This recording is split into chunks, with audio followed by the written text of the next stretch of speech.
guys, we are loaded up here, Preferred Freezer down in Chicago. And basically, I think what it is sugar cookies. I think it's a whole truck of sugar cookies. I only got 10,000 pounds, but I got 21 pallets. It's quite a bit. So, we are loaded and out of here. Sorry if my window is a little hazy or something. It's really slimy down here, and I've been cleaning it, and then I ran out of windshield washer fluid coming in. It's real greasy out on the highways too. There's a couple accidents coming in. But when I got down here, I jumped out and I used some window cleaner to try to clean it because it was so bad. But it's kind of hazed up now that I started my truck.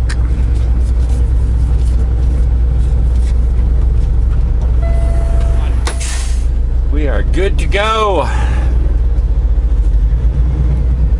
That security guard, I came in there and I just checked it in and gave me a paperwork to sign out, and I put the clipboard on my steering wheel and I started to write on it, and I honked my small horn a couple times as I was writing stuff down. And I said, "Oh, I'm sorry, I'm kind of honky."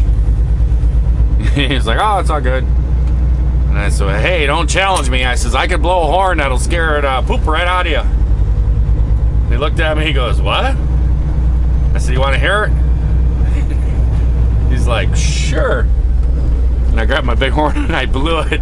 His eyes went wide open. He was like, "Wow." He goes, "I got a couple questions. Where'd you get that? And how do I get one?" He started laughing.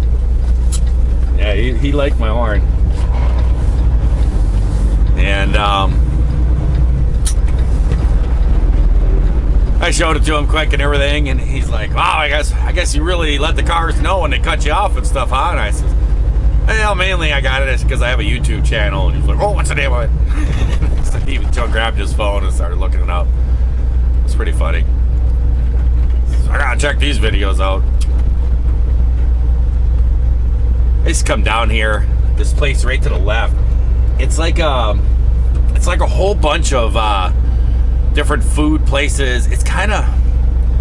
It's almost like a seaport place. If you go down to like some ocean or something, or I don't know, New Jersey or New York or something, you go to like a port down there or whatever, and there's like a whole bunch of different companies all in one building, and they load and unload outside. The docks are all outside. There's no back. Oh, these guys just right through that red light. See that? And I think that I just saw that truck pull in there, but I think they only like unload like early in the morning. And I've been in there and I've delivered loads, and it's a lot of these little small trucks just like that there. Oh shoot, I can't back up either. He's got her. And it's pretty chaotic in there. I mean, it's all kinds of produce and stuff, and seafood stuff, and meat stuff, and it's just everything's going in different directions. It's really chaotic in there, but it works. I think there's got to be probably a dozen different little distributors or whatever in that place. And then there's also people coming in there. I think it's like restaurants and stuff that come in there and pick stuff up, for the restaurants for the day. And there's guys in there picking up loads, to go deliver stuff downtown, a little cube truck. It's pretty chaotic in there, and when things are going on.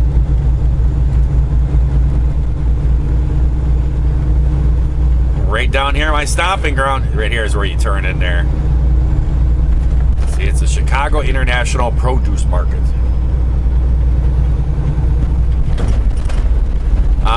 This is my stomping grounds right here for JB Hunt.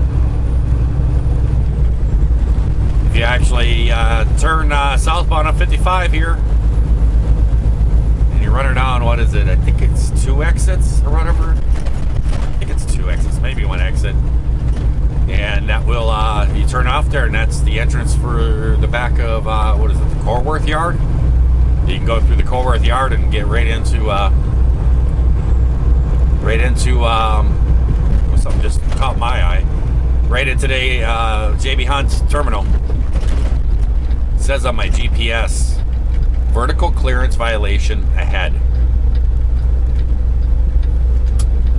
Down here, there's people that work on these corners. They go up and down and all this stuff. Oh, I thought this was gonna turn. I can never trust these things down here, these people down here on these corners. Because I used to come in here, people beg for money all the time out here on these corners. This one, the next one. And they do this, and they sit out here and they ask for money and stuff, and you know, you feel sorry for it, and you think, oh, is there really a problem here? You know, is there, should I give them money? All that stuff. You wonder about it. But then the thing is, I used to come down here every day, and the thing is, you see these same exact people every single day. Sitting on the corners, sitting on that same corner, and they're out there at the same time. And it's like, after like a year of it, you see it's the exact same people. And it's like, they're treating it basically like a job. They're sitting out there, and you hear all these scams of people. They sit here and they make, hundreds some $1,000s a year just, begging for money and stuff, and they live in really nice houses and everything, but then they dress down and go out. And it's like, you kind of wonder, is that what's going on right here? It's hard. It's really hard to distinguish between those things. Well, it should be about 2.5 hours drive up there. I'm actually going to be swinging in the house too. I'm going to be swinging by there. It's 206 miles. I'm going to be swinging by the house. I ordered a tire changing tool. I always change my semi tires. Come on, car. I always change my semi tires with tire irons. And I've always done that stuff. And when I worked at Schwinn Trucking, I would use tire irons to change my tires and stuff there too. And I would change probably, I'd say on average, probably about 2 to 20 tires a night. Sometimes I change a lot of them. But I got pretty proficient at it. I can do it pretty well. But then this other guy started in here just before I left, maybe 6 months, a year before I left. And he was all complaining about having to use tire irons. Okay, let's switch places here, Lexus. And said it was bad for his back and everything else. And he talked the boss into buying this fancy tire changing tool. And I got the thing, and it was like $400 something bucks. It was pretty expensive. It was just it was like a couple of tools that would help you dismount and mount the tire. And I was like, you don't need that. You don't need that. And we got it in there, and I looked at it one night. And I looked at it and kind of read the instructions on how to use it. And I thought, okay, let's try it. I popped it in the tire. Boop, popped the tire right off. I was like, whoa, okay. I like it. And I've never bought because I was like, man, I'm not going to spend $450 to change, I was independent. I'd change maybe, I don't know, maybe 4 or 6 tires, maybe a year. I would change tires around or something like that. And so I just didn't really feel it was justified. But I actually found one on eBay. And I found it. It looks identical to it. I'm just not sure of the quality.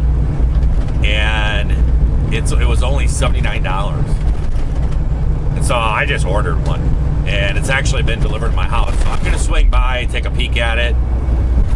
And because the boss has set up his shop, and he keeps talking to me about different things he needs, and what should he order and stuff. And he's going to need one of these. It'd be a big benefit to him.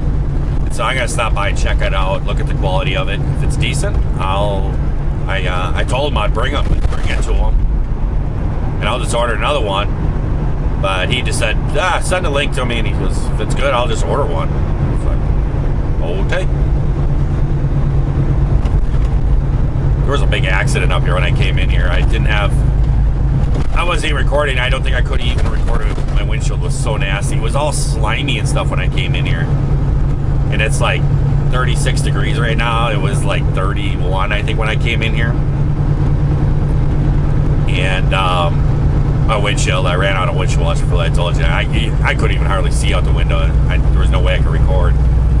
But I was coming in up here, up ahead of me, where 90-94 comes together. And you kind of come around a corner, a right turn, and I was coming around a turn, and all of a sudden, boom, everybody just stopped. And I was empty, and the floor was greasy, and I applied the brakes, and I started a jackknife, and I went, whoa, whoa, whoa, and I was, watching the traffic. I knew there was no car on my left, so I shot to the left lanes and whipped around. Everybody was stopped. There was 2 cars. They just plowed into the bridge that we were going under. And I was just in there getting loaded, and there's news on there and stuff, and they were showing accidents all through Chicago this morning, I guess.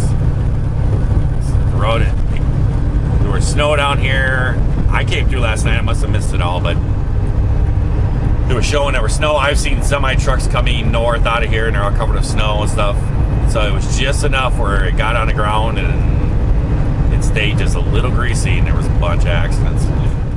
Hey guys, we're just stopping off at the farm here, and this is this tire removal tool. I actually, like I was saying, when I worked at Schwinn, they got one, and I tried it, and boy, I liked it. And it looked exactly like what this looked like. I found this one on eBay. And guys, I got this for, I think it was $79. So cheap.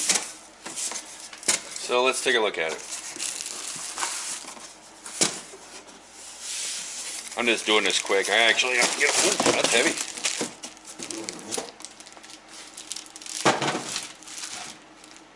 That's right. I'm wondering about the handles. Okay, this is the part that where you can mount the tire. Alrighty. This part here helps with mounting the tire too. You put this on the rim, and it holds it in a spot, so when you go to the other side of the tire, it doesn't slip off. That's all that is.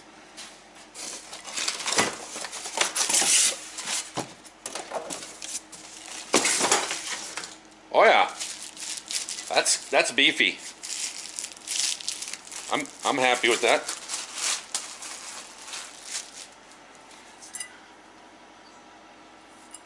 Oh yeah, that's good metal. That's a thick metal. It's not. I was worried that this was going to be real flimsy. It's not.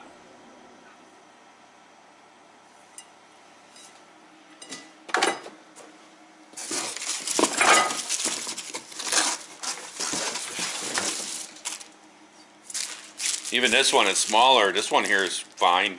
This one's good, and I mean, it's good and thick.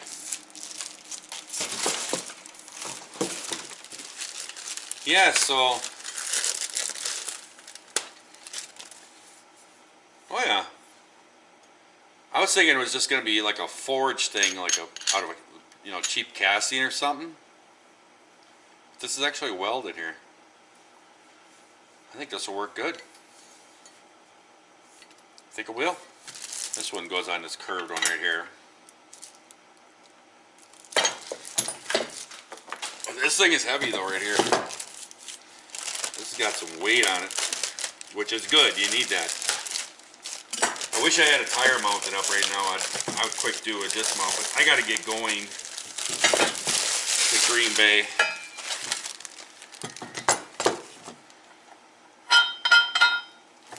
Got the protective rollers on there.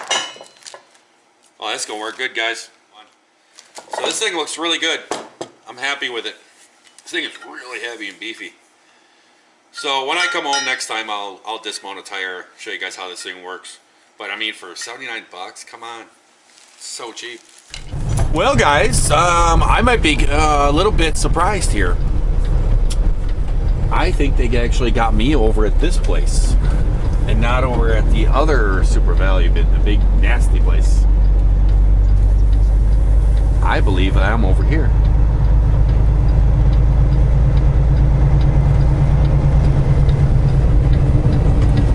Which would be good. Be very, very good.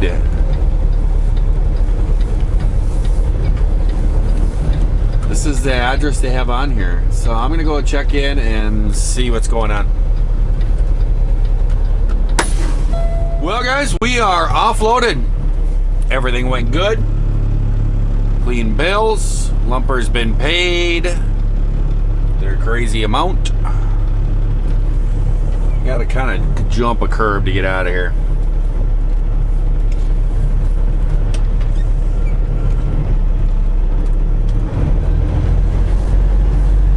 And I made myself a nice little dinner. I'll show it to you guys here. I actually did a little nicer grocery shopping on the way up. I stopped at Walmart. I actually used to have a George Foreman grill in here in my truck, and it stopped working quite a while ago. And I've been kind of just making other stuff and just simpler stuff and everything. But I decided with this virus stuff, I kind of want to eat more stuff in the truck and not so much out and doing things. So I decided to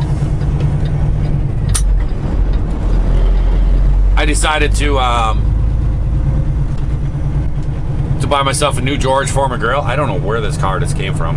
I think he must have pulled out of that place or something. But I decided to buy myself a new George Foreman grill and made myself up some chicken with garlic and a herb seasoning on it, and it was some roasted chicken rice, it was called. No vegetables today.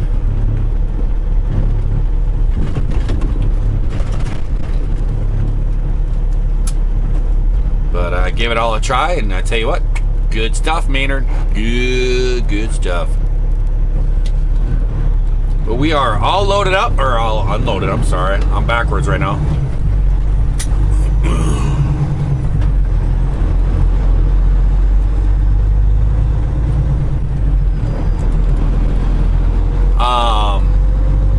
We are all unloaded, and I'm heading to Stevens Point, and I'll be picking up a load there tomorrow and be heading off to Texas. And I guess the main thing is the boss is trying to get me to do a little circle here, and he wants me to get out to Maryland and get out in the shop and help him kind of put this shop together. So that's kind of the plan. So I gotta head over there, pick up a load, and start turning and burning, and run on down there, and then try to grab a Dan and load, and then head off to Maryland and get back out there. He said basically what I'll probably do is just run it to the yard, and then his dad will probably go and deliver it for me or something like that, so I can work on the shop or something. We'll see how it goes. We'll see what all happens here. Plans change, you know. It's trucking. Things change from day to day. So I'm going to let you guys go. I hope everyone out there is having themselves a great day, great night as they're watching this here video. And if you are not, certainly can change all that around and try it again tomorrow. I will catch you guys later. See ya.